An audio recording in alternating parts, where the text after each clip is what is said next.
Good afternoon, everyone, and thank you for joining us for this afternoon workshop that we're really looking forward to sharing with you a sampling of frameworks and practices of mind fitness skills, and to really look at what do we mean by mind fitness and how can you apply these in your daily life. We'll have about a little over an hour and 15 minutes, and then tomorrow Joel and I are offering a full day workshop, so if you're really interested and you'd like to deepen and explore even further, please join us. And hopefully we'll have time for questions today too, but we'll just run through a series, a sampling of practices that we found really helpful. So one way that we love to begin a program is just to invite you to just become fully present here, okay? And maybe just if your legs are crossed, uncross them. Let your feet touch the floor. As your feet touch the floor, just connect with everyone and everything in your life that gives you support and strength, that gives you ground to stand on, that you can draw strength and inspiration from. And just like a grand old tree with deep roots in the ground, just feel the deep roots that you have with traditions or ancestors or practices or mentors or sources of strength and inspiration that you draw from, that you draw nourishment from. As you feel that deep grounding, also sit upright with a sense of dignity and strength. And just let your body just rise up into the heavens like a great antenna that says, I'm here to learn, I'm here to serve. May I collect all of the subtle signals in the vast space of infinite openness and infinite connectedness. May I be sensitive to the ripples in the force that I most need to register in order to find a path that's true for me and find the words and the deeds and the ways of living and working and creating and serving that are for the highest good of all. And as you sit in this stance of, really great strength and great openness, sense yourself sitting here at the center of your universe, surrounded by all the people here in the room and here at the conference. Sense yourself sitting here, surrounded by all your loved ones and friends, your colleagues and coworkers, your suppliers and your customers, and the people whose lives they touch. And the people whose lives they touch, and the people whose lives they touch, just rippling out with all the special effects you can find. And just for a moment, just pause and consider if you leave this workshop or this conference today with even one bright idea that allows you to carry more light, more wisdom, more presence, more loving kindness, more compassion into the world. How many people's lives might you touch directly or indirectly as that understanding or that quality of being ripples out through you and is reflected in the hearts and minds of countless beings whose lives are connected to your life?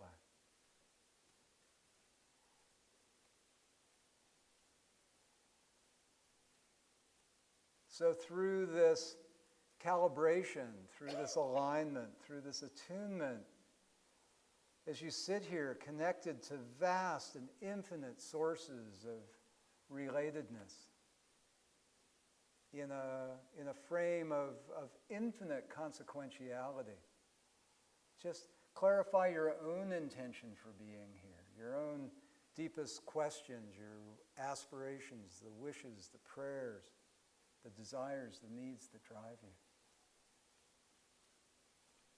And let us carry that into wherever we go from here. Okay? Great practice for beginning the day, for beginning a meeting. We had one of our clients from Silicon Valley Bank, a woman who ran the bank for a while, was in a program where we did something like this on the front end, and similar to what we talked about with Intel earlier in the first presentation. And after that session, she started all the meetings at the bank, just having people pause and connect and to consider, all of the stakeholders, all of the people whose lives might be touched by the decisions that were made in the room during those meetings. And I think it's helpful for us to just use reflections like this to expand our consciousness. And she really spoke to the difference it made in the level, the depth of listening and reflection that came. And just the whole tone of the meetings would be different when they began realizing it was more than just who was visibly present in the room, but that they were there with and for, on behalf of this larger community. So as we continue, I'd like to invite you just on the count of 3, reach out in the space in front of you and pick up an apple, okay? 1, 2, 3. And look at it. And see what you've got here. How many people have a red apple? How many have a green apple? How many have a yellow apple? Interesting. How many people have a stem on your apple? Facing up? Facing down? How many have a multicolored apple? Okay. And as we do this, to appreciate, how do you know what color your apple is? It's like, how many people have an iPhone 6? Or, I mean, like in this, when reach out and grab it, or an iPad. But to begin to become mindful of these subtle harmonics of being alive that we don't pay so much attention to. It's like, how many of you really vividly see the apple? How many of you have a good kinesthetic sense of it? The shape, the form, the weight. How many of you can smell it? How many of you salivate if I say, imagine biting into it? Okay. Wonderful study that was done on a group of scientists, saying, how do you make your breakthroughs in creativity and innovation?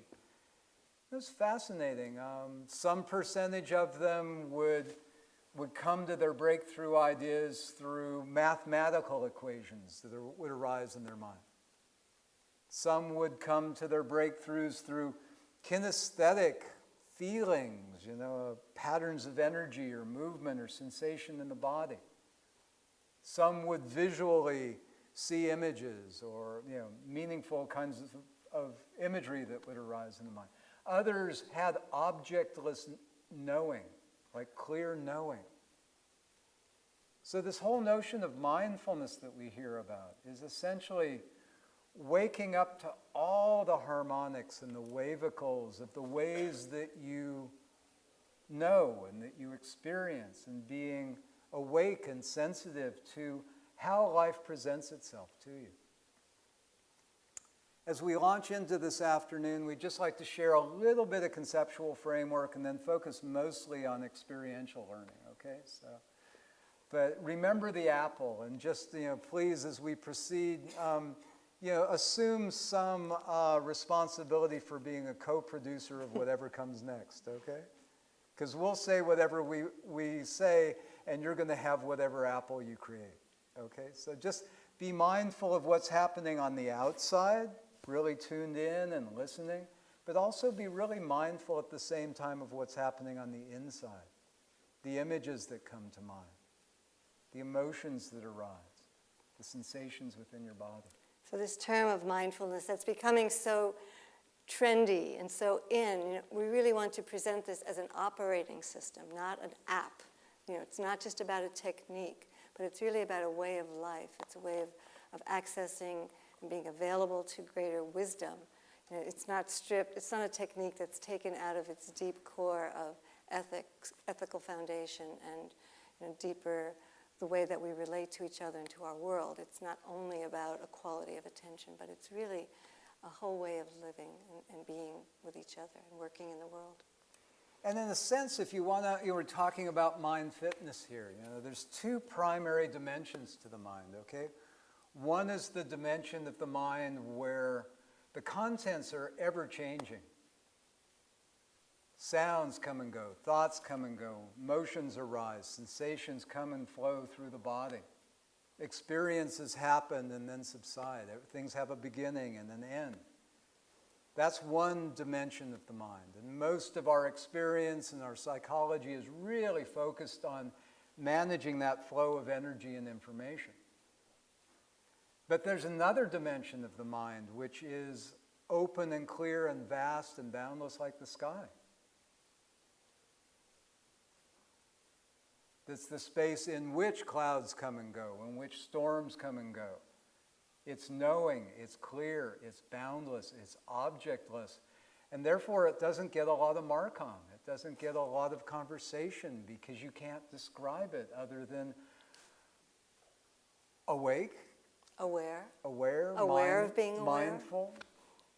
But in a sense, if I could count to 3 and snap my fingers and all of us would just push the pause button on the changing mind. Let's try that. 1, 2, 3. And we are all just here looking out through our eyes and smiling to ourselves in a space of open, clear awareness. There would just be one mind here. Okay? But within that one mind, you're having your experiences, the Mila experiences, and Joel's having the Joel experiences, and Tom's having the Tom experiences. But when we just, drop in deep enough, like islands, below the surface of the ocean, there's this deep common substrate of shared knowing, mind, collective intelligence, presence, sacred holy being. Depends on your frame of reverence. So mindfulness is just a wonderfully skillful way to drop the bottom out and say, would you like to have a deeper conversation about being alive and being aware and doing business and all that? And mindfulness can be very, kind of mindfulness-based stress reduction. In 8 weeks, we'll give you the app. But as Michelle's saying, we're talking about fundamental connection with core operating system here and how to get more in touch with that. The Parker Palmer quote. Good.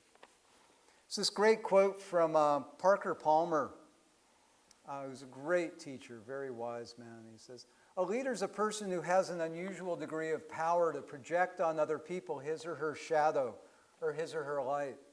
A leader is a person who has an unusual degree of power to create the conditions under which other people must live and move and have their being, conditions that can either be as illuminated as heaven or as shadowy as hell. A leader is a person who must take social responsibility for what's going on inside his or herself, inside his or her consciousness, lest the act of leadership create more harm than good. The problem is that people in our rise to leadership in our society by a tendency towards extroversion, which means a tendency to ignore what's going on inside. Leaders rise to power in our society by operating very competently and effectively in the external world, but sometimes at the cost of internal awareness.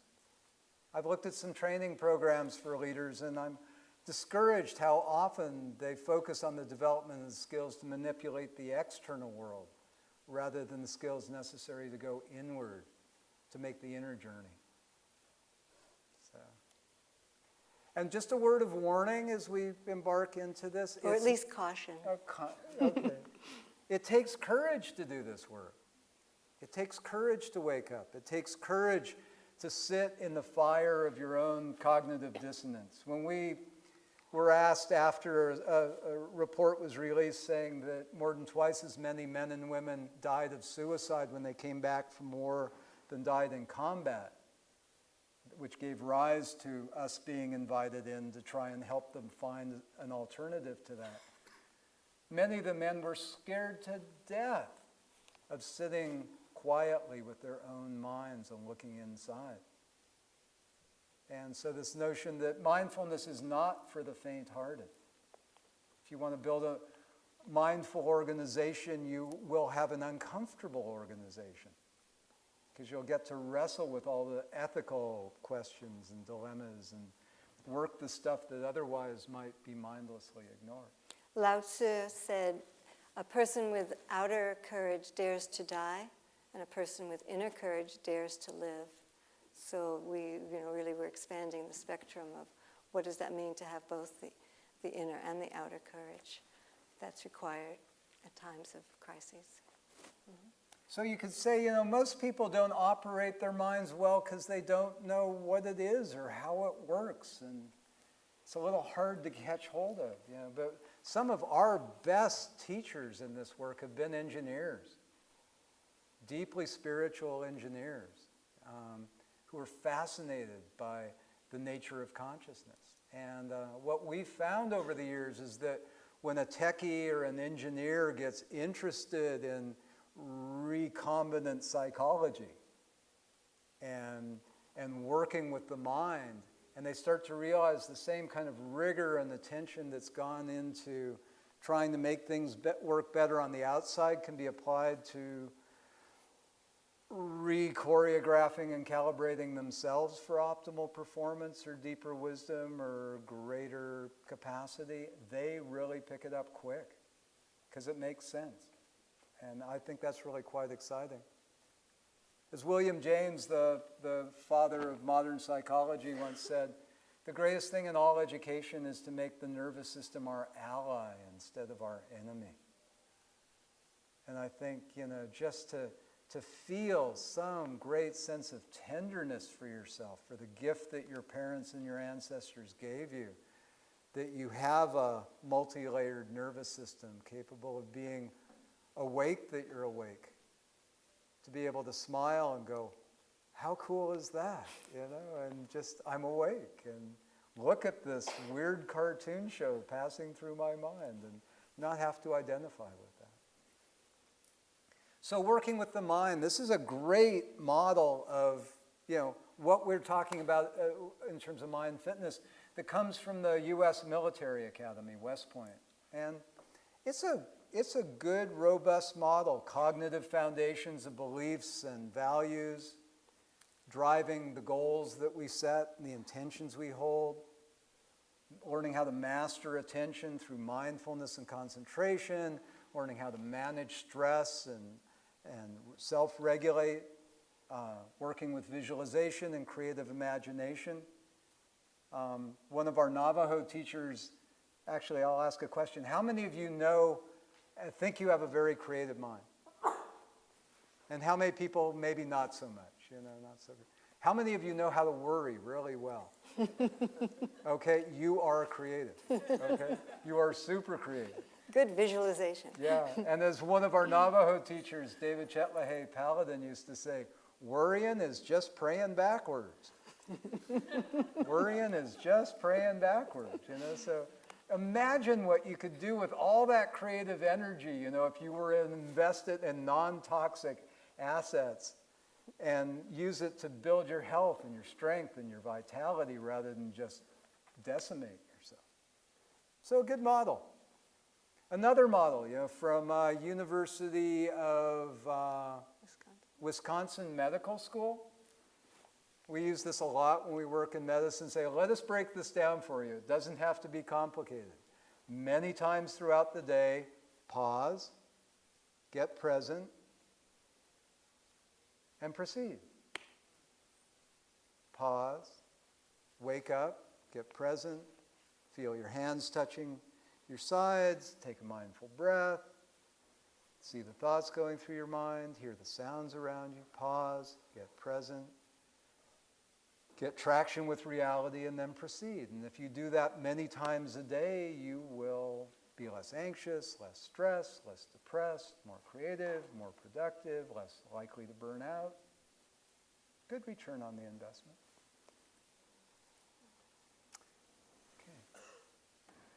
Another way to work with the mind, understand the mind. Let's say there's the creative mind. Most of us are pretty familiar with this. We've been educated to think and reason. We haven't been educated so much to use our creative imagination and visualization so much, but you could all find an apple, okay? And you all know how to worry, it looked like.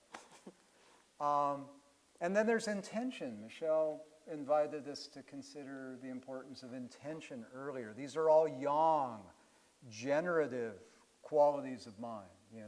They They shape reality. They help us have control and to think and to do. But these qualities of mind are also balanced. Oh, actually, before we do that, just on the count of 3, reach out and receive or touch or pick up something that symbolizes for you this creative mind or this generative mind, okay? Just see what the universe gives you on this. 1, 2, 3. Something you can touch, something you can hold, that symbolizes creative mind, generative mind. All right? See what that is. Notice how it comes to you. And just call out what images or symbols come to mind. Paper. What else? Pen. What else? Paintbrush, guitar, sunflower, skull, screwdriver, heart. Okay. Very colorful toy. Wonderful. Okay, it's working. Then the other, hold that one in that hand, don't lose it. And then in the other hand, just consider and tune into the dimension of the mind that is more receptive, more kind of listening. Your somatic intelligence, just that dimension of you that's embodied and present, just here. That quality of mindful presence, awakeness, mysterious knowing that is sitting there smiling, wondering what's going to happen next. And this quality of intuitive intelligence, which is that dimension where the portal is open to the stream of revelations and inspirations and great ideas that might light you up. Maybe as imagery, but maybe also as just as clear knowing, objectless knowing. And on 3, reach out and just pick up or receive or touch something that symbolizes the more receptive mind for you. Okay? 1, 2, 3. See how that comes to you? Be mindful of that. And what images or symbols come to mind here? A flower. What else? Pool. Pool. Water. Water. Doorknob. Mm. Rain. Sponge, diamond. Okay, so hold both of these for a moment.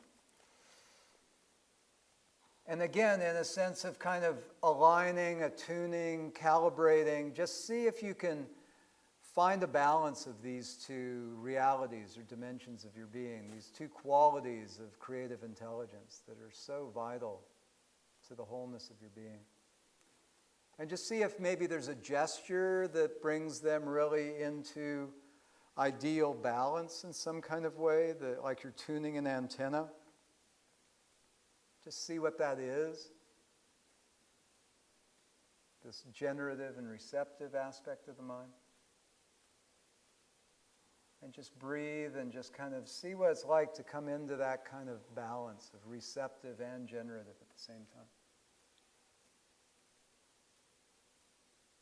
And then on 3, if you like, you may not want to mess with things, but if you like, bring both of those symbols together and let them interfuse and see what happens when they merge. Okay, 1, 2, 3.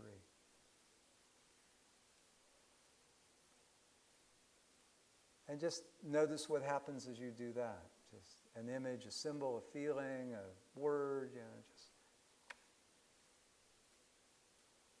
Okay. And then a few samples. Just what did you have in one hand, what did you have in the other hand, what happened when you brought them together. And call it out loud enough that people can hear, but then we'll repeat for the recording, okay? Color, movement. Warmth. Warmth. Imprinted. Yeah, the image became imprinted. Fire. The sun. Melting. Tree over water. Sounds like the I Ching. Okay. So again, these are just ways to kind of like welcome to the playground, It's like all these wondrous capacities came bundled with your humanity. How often do you take these toys out and play with them and work with them and refine them and receive the gifts that these open for you?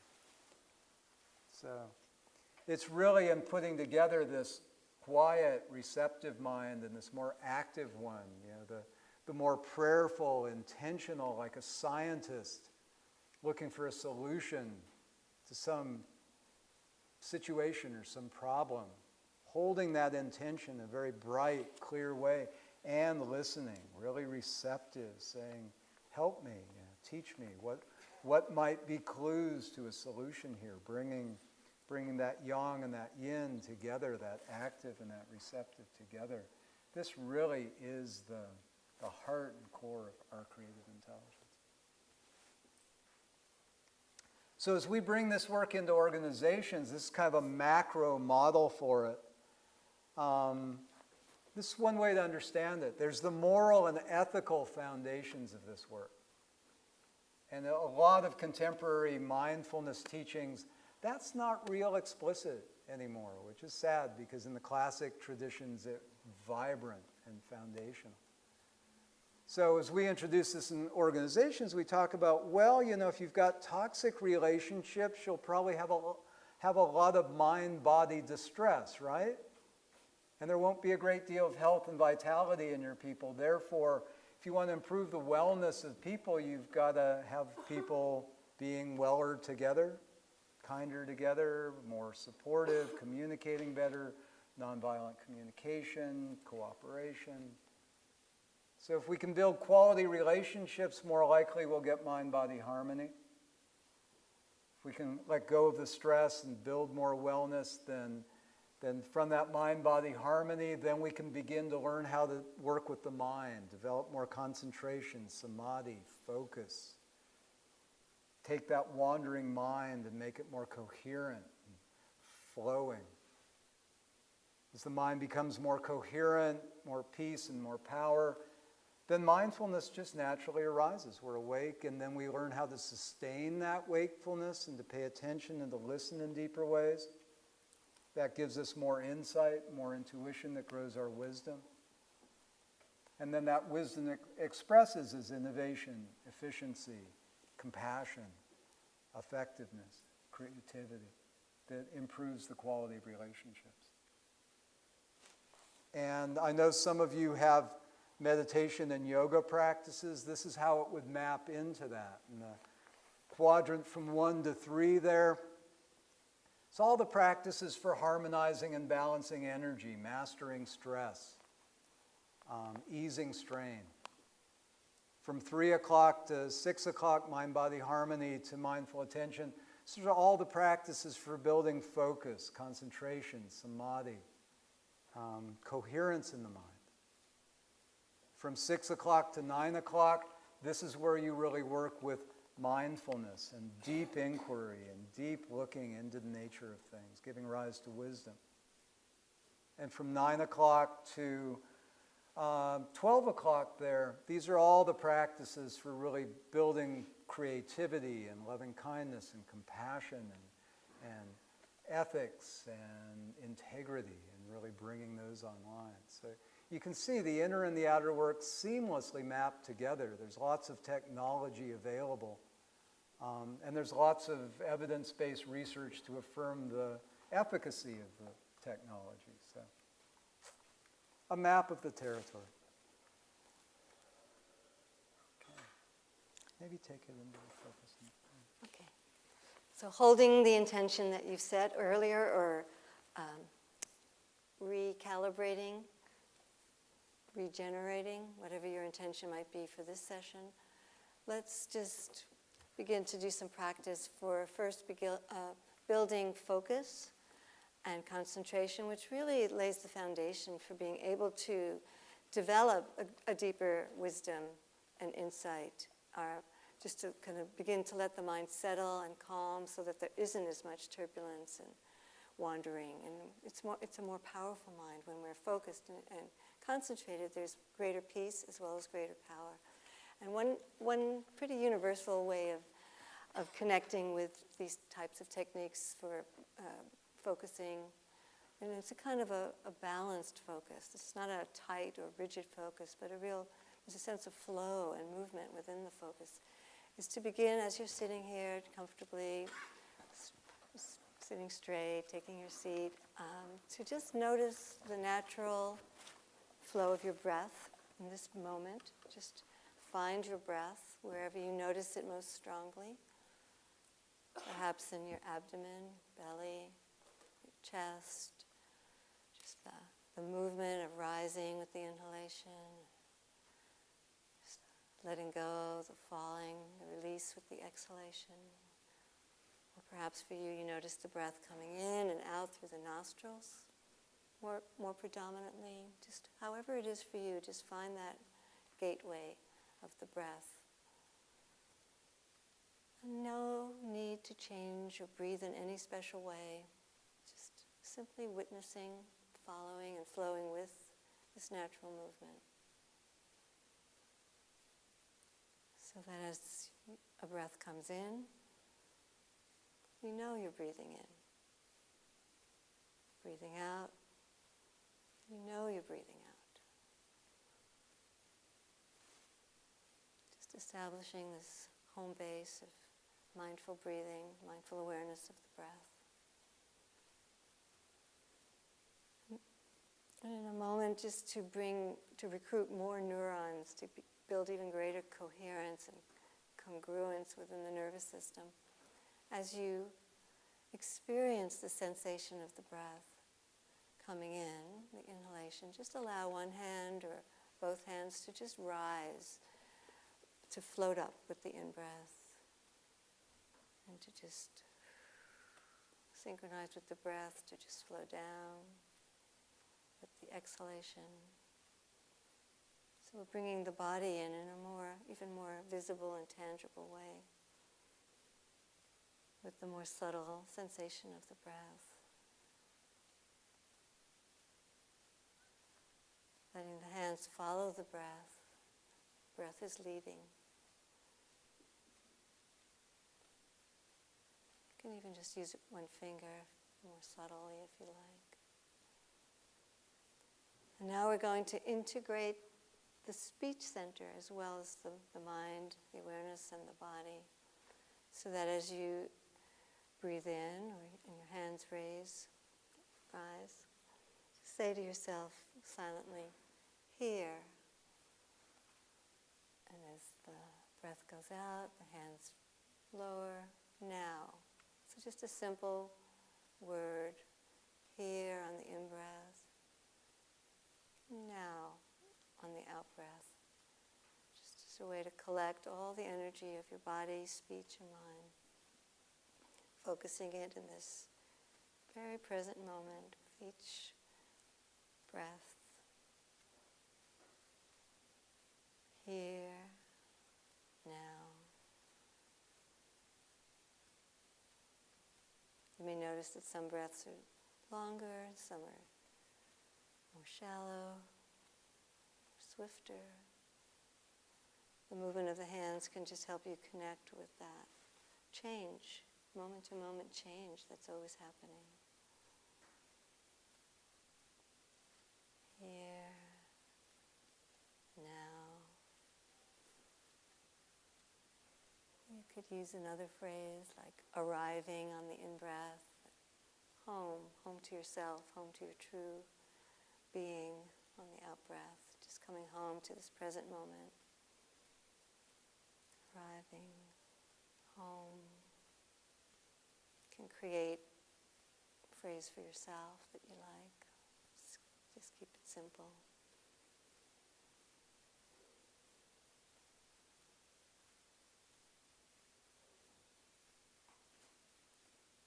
Be receiving on the in-breath, receiving all the nourishment and inspiration that you need. And radiating on the out-breath, sharing it. Sending this life force energy out into the world. Receiving, radiating.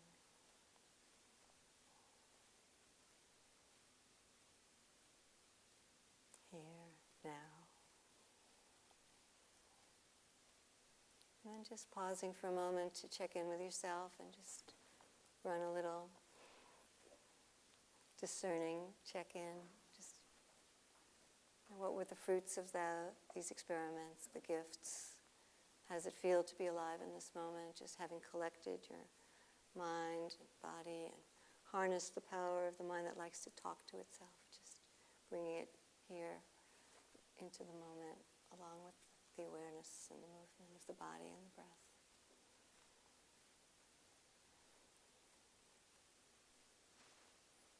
So just a brief sampling in a word or an image, what's present? What came forth from that? What was the effects of running that protocol in the laboratory of your life? Just a word or an image? Just call it out. What are you left with? Peaceful. What else? Clarity. In sync. Awkward. Okay. Beautiful. Learning something new. Yeah. Many new moves our first time is like, what am I doing? And how does this work? And neuromuscular patterns aren't as can be awkward. Creating new circuits in the Bless brain. the awkwardness. Anything else? Space. Strength. Spaced out. So remember the Karate Kid movies? You know, wax on, wax off. It's just, why am I doing this? You know, breathing in, breathing out, waving my hands in the air, saying magic incantations like here and now. Why? In order to develop the capacity to maintain the focus of your awareness. Would that be valuable? You know, rather than just scattered monkey mind. I mean, we all have mastered that one by now, haven't we? But this concentration thing, you know, choosing one thing to focus on deeply, really deeply, in a continuous kind of way, wax on, wax off, you know. And if you hold the intention to pay attention and you're willing to just stay with it, then gradually, like as you look out through your eyes right now, try this. Just really intently look at Michelle's beauty for a moment, okay? I mean, just take her in. You can, and as you do, I mean, just visually take her as the object of your contemplation.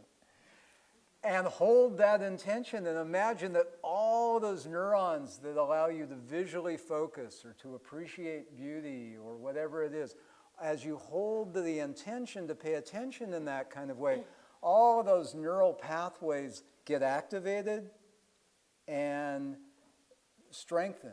And those neurons start to build bridges between themselves and build more robust neural pathways that allow you to maintain the focus of intention. Now you can relax a little bit, okay?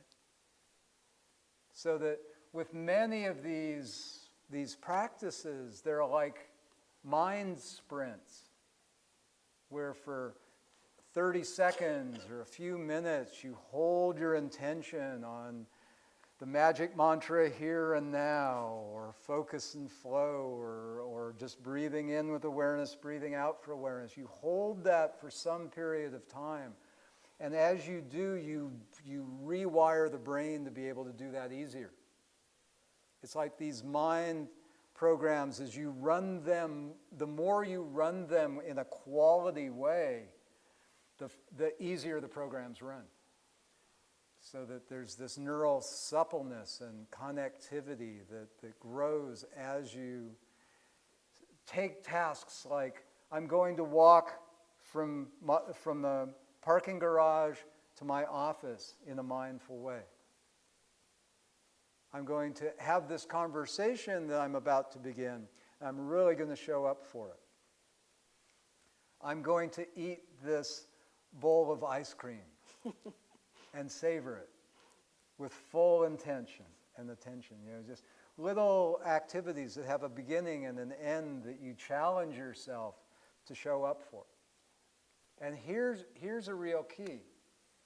if you get 1 point for every moment of sustained attention, you get 2 points every time the mind wanders and you notice the excursion and you come back. Okay?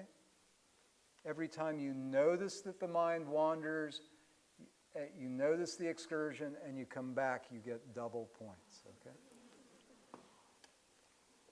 Yeah, and it's like the recognition is like, and the repetition is like working out, building your muscles of your physical body. At the gym, you do how many sets, the repetitions actually build those muscles. It's the same thing in this kind of mind training, where we're learning to tame that wild galloping horse of the mind. Or it's kind of like if you've ever trained a little puppy to sit, and sits for a second, jumps off again, stay. And the more the puppy learns sit, stay, the longer it will actually sit and stay. And for ourselves, the value of being able to tell our minds, sit with this question, with this project, stay. The more we're able to actually penetrate and look more deeply and actually allow deeper insight to arise. So the more we train our mental muscles to come back, to recognize and return without, as I spoke earlier about the importance of the attitude, of having a self-compassionate attitude and not beating ourselves up for forgetting or for wandering, but just recognize it and just catch the next breath or catch the next moment. The person is still there talking with us. Our mind wandered for a moment. Recognize where your mind went, because you want to bring it to awareness and consciousness. You want to know what's calling you, but you just come back and you refocus, and that builds those mindful muscles, the muscles of our attention and our intention gets stronger. So that's one of the first basic mind fitness disciplines, skills. Stoplight meditation? Sure. Okay.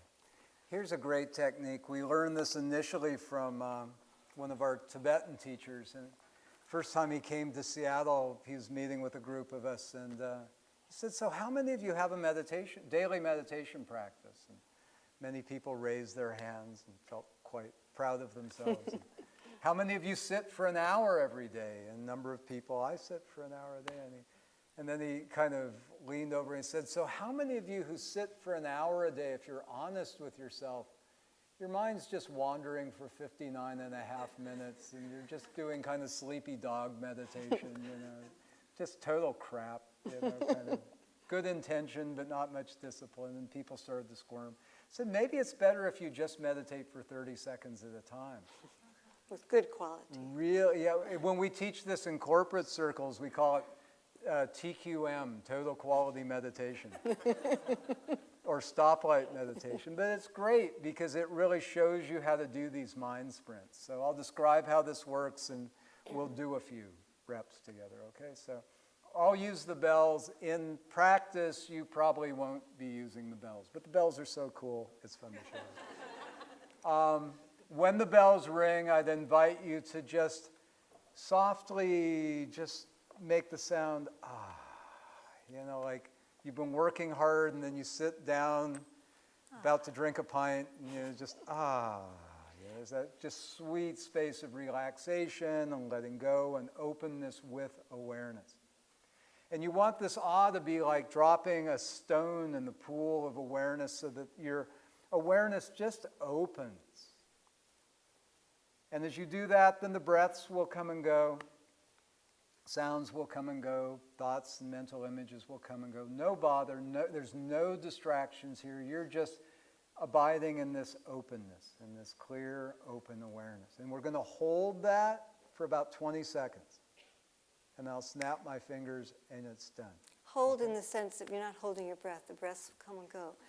But hold in the sense of sustaining awareness, of just being here. And is the most open sound that we can make. So it's a wonderful sound to practice with. It's just, it's just that. The sound itself creates a sense of space and spaciousness. It's like friends of ours who've studied Indian music. For some of them who trained really classically, for the first year of their training, all they did was play one note or sing one note. It was just Sa. Just get that one note down really, really, really, really, really good. Like perfectly dialed in. And then once that's just like totally dialed in, you start to realize all the other notes come out of that one. All the other harmonics are there. So in the same way, just can we be here? Ready, set. Your eyes can be open or closed, doesn't matter. Just letting the mind be open and clear like the sky. Vivid, clear, present, awake.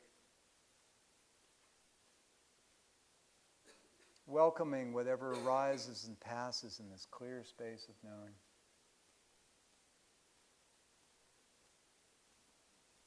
Then let it go. And just relax a bit. Like, wow, that wasn't so hard. Maybe I can meditate after all. I could hold my attention that much. Let's do it again, okay? 1, 2, 3.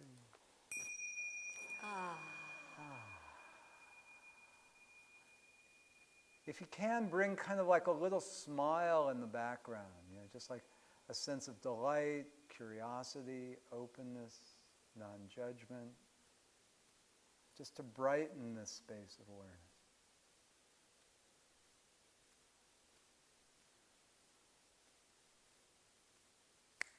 Let it go. Okay. And then one more time. This one, do with your eyes open if you haven't done it. The eyes kind of soft, open, receptive. Remember the smile. Just kind of brighten that space of awareness. Curious, open, wonderful.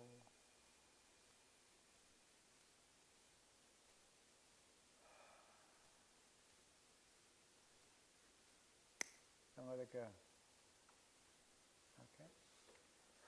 So your assignment, if you were so bold to accept it, when you leave, maybe sometime this afternoon here at the conference, just in the next coffee break or whatever, just pause in the midst of the hubbub and go,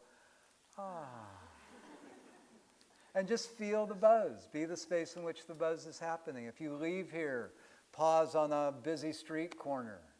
Or if you go like to the pub or Infinity Foods or whatever, in the midst of the bustle there, just, check it out. Here I am, open to... And begin to anchor that, not just with stoplights when you're driving in your car, but to anchor this with arriving in a new place or about to begin a meeting or about to cross a threshold or something like that. Just moments of coming really fully present and seeing what's going on inside and outside. How many of you think you could do that? Yeah? And just to do it frequently throughout the day. You can get these great apps for your phone, Great, Zen timer, mindfulness bell, things like that. Set a little chime to ping you throughout the day at random times, like your wake-up bell. We've done this in many really large organizations where there'll be a set of bells or there'll be a little chime that goes off at random times, and it's just an invitation for everybody in the environment just to come back to themselves for a moment and just remember what's important. Take 3 mindful breaths. If you're talking to a client, it's okay to keep talking. It's okay. But just to create an environment that encourage people to just live closer to home or to Om or whatever you want to call this place of awareness. Not so hard. Okay.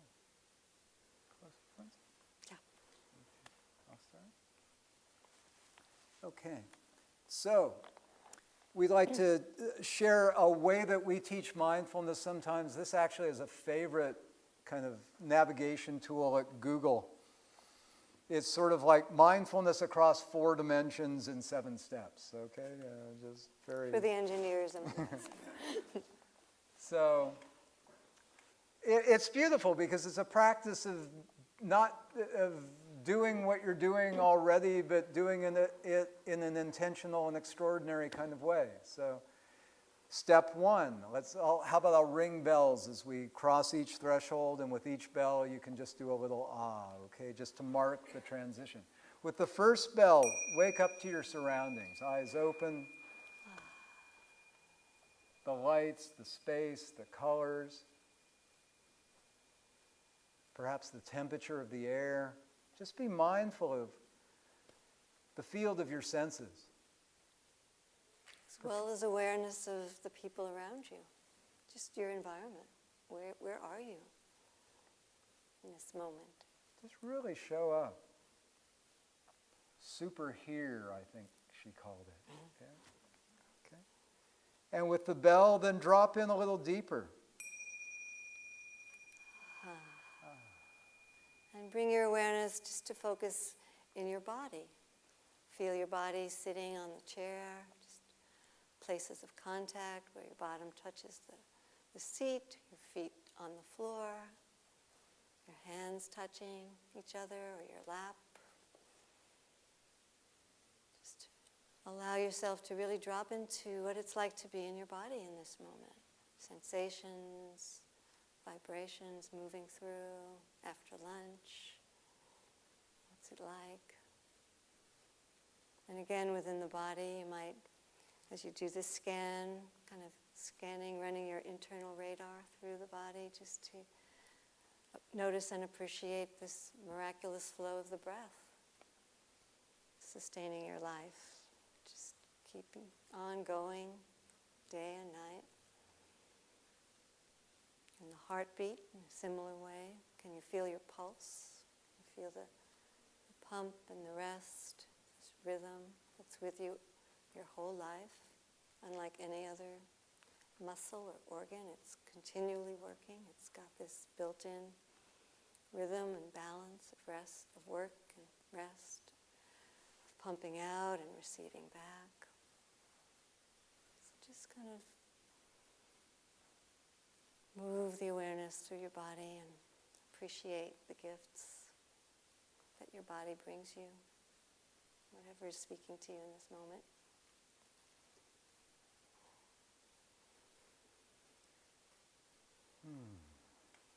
And with the next dropping in deeper still.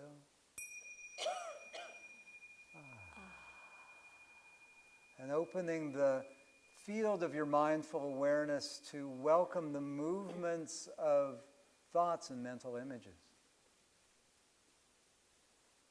And as you do, not to follow any of those thoughts and not to push any of them away, not to develop them or diminish them, but simply be that open, clear space of awareness in which those wavicles of thoughts and mental images kind of coalesce like clouds forming and dissolving into the clear sky. Just to be in the shimmeringness of that, with great wonder, delight, perhaps with that smile of curiosity and openness in the background. And at this dimension, also bring awareness if there are any emotions present. Just to recognize these again without embellishing or suppressing. Just to notice what's alive in the realm of all these changing feelings, emotions, thoughts, and mental images arising, passing, moving through the clear space of your awareness.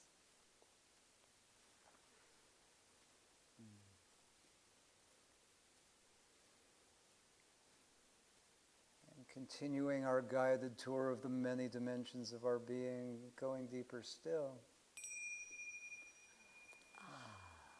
And here, just coming to rest in that clear, open dimension of the mind that is awake. Kind of in the radiance of that smile of knowing that you know, of being awake, that you're awake. Touching a dimension of the mind that's open and clear and vast like the sky, and not so concerned with what's arising and passing within it, but just being sky, big sky mind for a moment.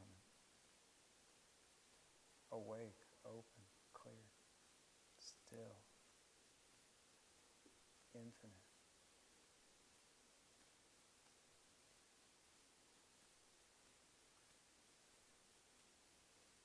Like the deep silence within which all sounds arise and dissolve.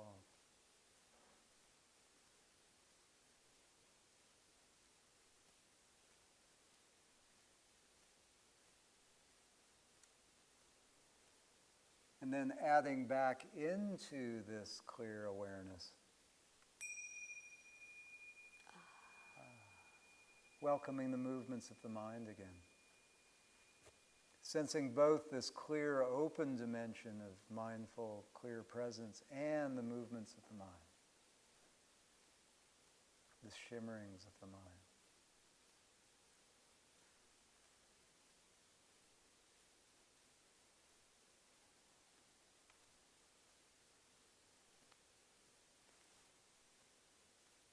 And then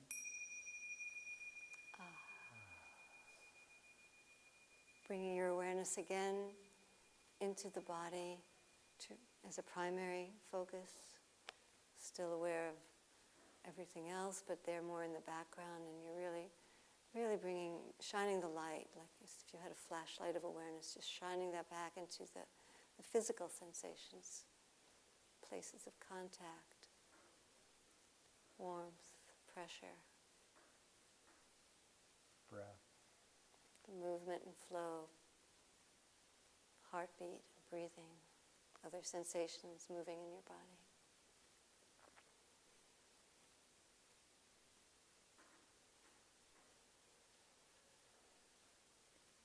And then letting the laughter invite our awareness to expand into the environment around us. Again, to hear the sounds, to sense the air, the temperature, the light, the colors, the presence of other people. The space that you're in, the space between your crown and the ceiling, and the spaces around you. And then let's do a final just to bring it all together into one unified field of being and awareness.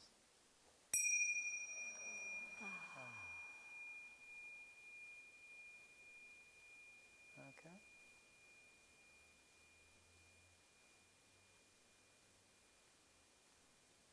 How many of you think you could do that one on your own?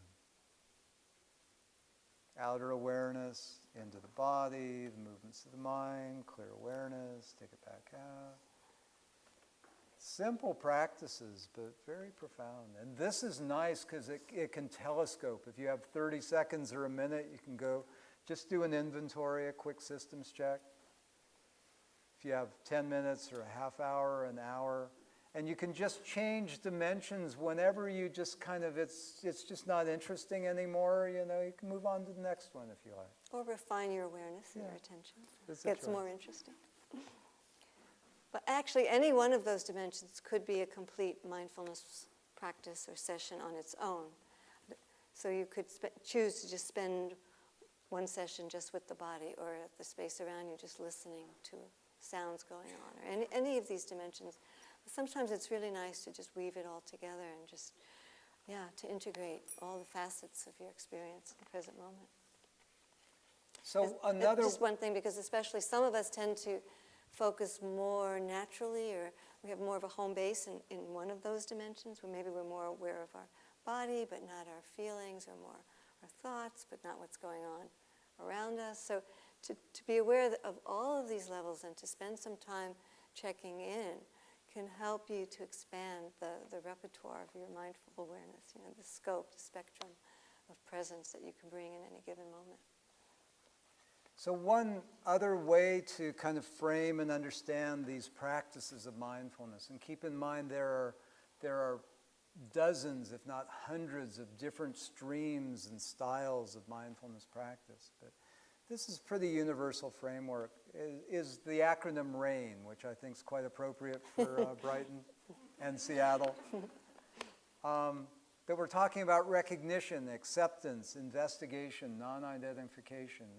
Recognition, what is present on the screen of my awareness? What little gelflings are dancing through my guest house, and to just see what's on the screen of awareness and to recognize and to accept it. It doesn't mean you have to like what's happening, but you recognize that, oh, there's sadness, there's joy, there's pleasure, there's pain, there's quiet, there's noise. Recognize it and accept it. Accept in the sense of not being in denial about it. We're wanting to raise all these subtle signals, these whispers, to the level of conscious awareness where we can work with it. And then the I investigation, there's a more yang kind of generative engagement to mindfulness. It's not just totally this receptive mode, but there's really this deep curiosity of what is this?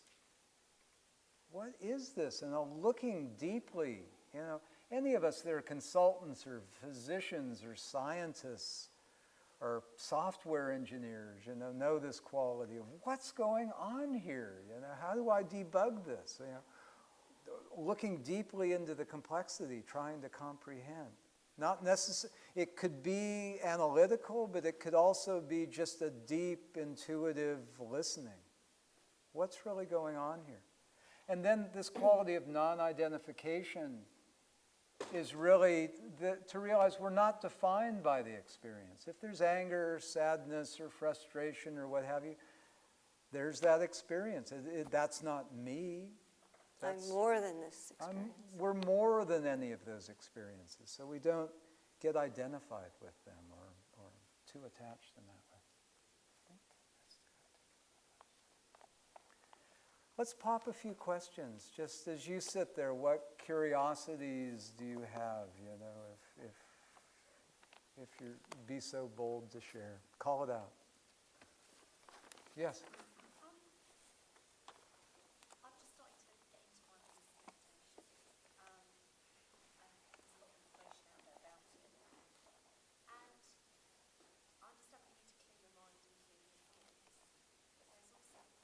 But there's also the practice of trying to get an answer to something. Yes. Mindfulness meditation. If you're trying to clear the mind of anything, how do you focus on something like that? Good question. So that's a great question, and it comes back to that balance of the active mind and the quiet mind.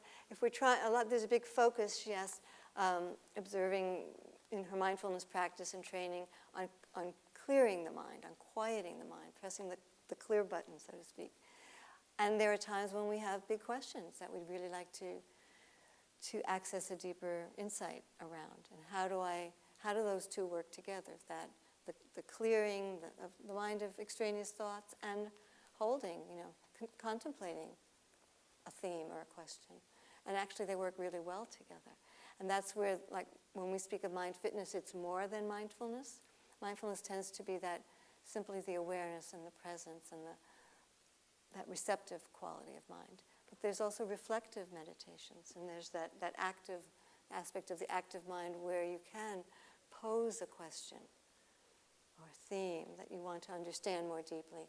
And then it's kind of like dropping that pebble into the pool of the quiet mind.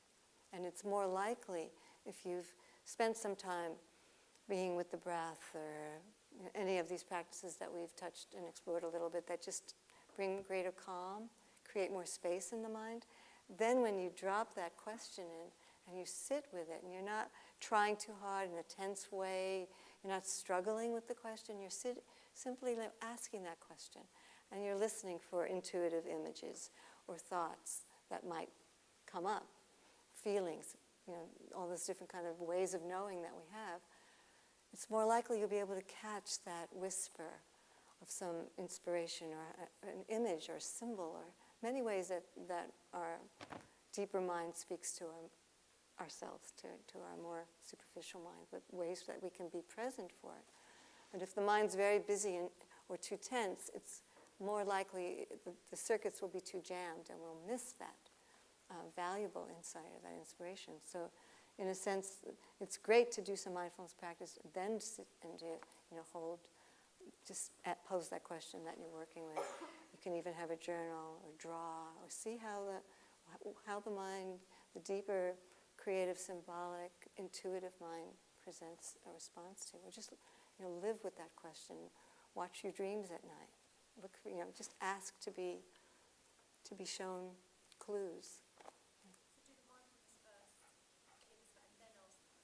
Yeah. Sort of 10 minutes of clearing and then. Or however could much be. time you have, just you can experiment with that. And also to keep in mind, mindfulness may not clear the noise from your mind. Completely. You may just become aware of how noisy it is in there, And you're not doing it wrong, It's just a lot of people freak out and, it's like, I don't know what it's like in the UK, but I would imagine the same. A lot of people get excited about meditation and they get their meditation cushion and all that stuff, and then they get frustrated and they bail and they have Zen decor but no practice anymore, So to appreciate that when you sit down to meditate, sometimes honestly it will be a shitstorm of thoughts and turbulent emotions, and it's like you're not doing it wrong, you're just showing up for the party, and it's like it's noisy. This is what it is. And there's other times where you show up and you're sleepy, and there's other times that you show up and it's really a very shanti, quiet vibe, and you go, oh, I'm there, but you're there in the midst of whatever it is. It's like the Rumi guest house poem, which is a classic, saying, this being human is a guest house. Every moment a new arrival, some joy, some sadness, a meanness. Meet them at the door laughing and invite them in for tea. Welcome whoever comes, because even if they come as a crowd of sorrows, they may be clearing you out for some new delight. So that, not to feel bad if there's a lot of noise. And can you keep asking the same question? You can. Oh, yeah. And some questions, as many of us know, you live with for months or years.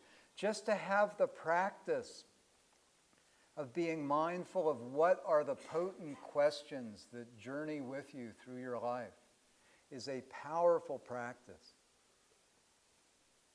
We have a friend who's working with, what am I grateful for? And just asking that question.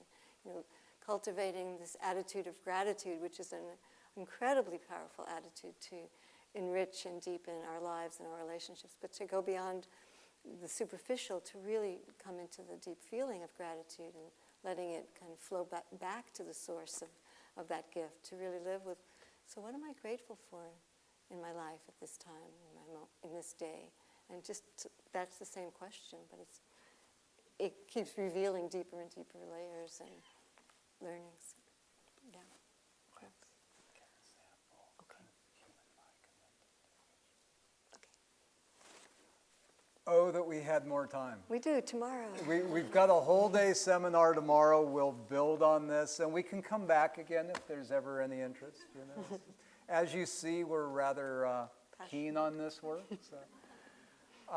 But how about this, just by way of review and just to kind of get our voices involved here.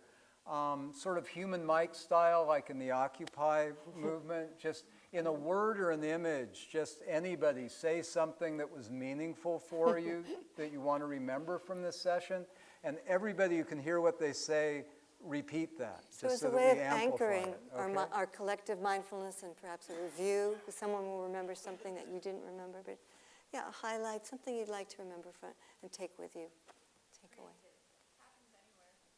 Creative happens anywhere, everybody, okay? Presence. Relaxing. Space. Answers. Questions. Apples. Love. It's okay if it's noisy. It's okay if it's noisy.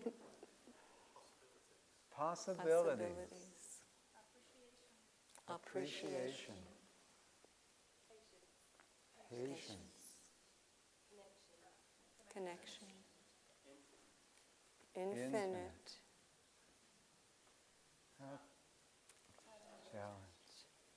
So imagine You know, imagine just taking the sprouting seed of what you touched here today and nurturing it and letting that grow and grow and grow and inspire everybody you meet along the way to grow their garden as well.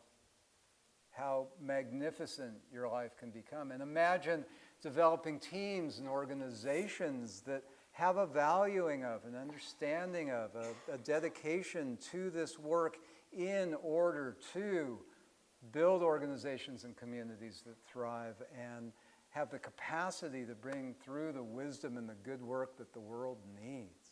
How beautiful and magnificent a creation that can be. I'd like to do one last little practice. Do one before that. Huh? I'll do one quick, just one invitation before that. Oh, yes. Just while the rest of the time at the conference and beyond, just to take one percentage, one portion of all the conversations that you have, you know, or however many you choose, but just to really take that on as a mindful dialogue or a mindful conversation, to really show up, to challenge yourself, to be here for yourself, to really be in touch with what you're feeling with someone speaking with you, and to really listen to them, like really fully, like they're the most important thing in the whole world, to really be present for them, and just kind of practice in daily life that kind of mindfulness in dialogue with each other, and run the experiment on that.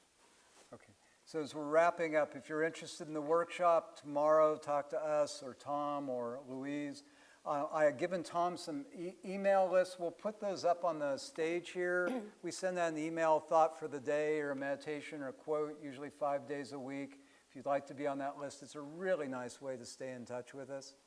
And if you've got any questions, we'll linger on. So we want to do one last little practice, and then we'll read something together, and we're done here, okay? So imagine, this is a practice of dedication. Imagine you can gather all the positive energy and inspiration that we've generated through being together in this way.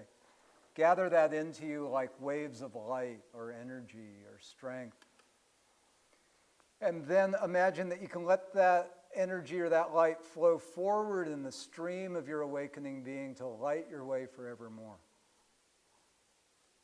That you can draw strength from that. The charge in that battery will power you as your journey continues. And then imagine you can gather that light into your heart and let it just flow from your heart into the heart of everybody here who's been a part of this experience, saying, here, carry a little bit of my light with you, a little bit of my learning, my love, my inspiration with you, as you carry a little bit of each of theirs. And then let this goodness flow from your heart into the hearts of all your loved ones and friends, your pets, your colleagues, coworkers, neighbors, in infinite extension. Let it flow from your heart into the hearts of all beings, that they too will carry some of your light, and that it will serve to activate and affirm their potential to find the light of this clear awareness within them. And then in that, just to get us giggling a little bit as we walk out the door, let us read these words of wisdom by Dr. Seuss. You have brains in your head, you have feet in your shoes, you can steer yourself any direction you choose. You're on your own, and you know what you know, and you are the one who'll decide where to go. Thank you so much. Thank you.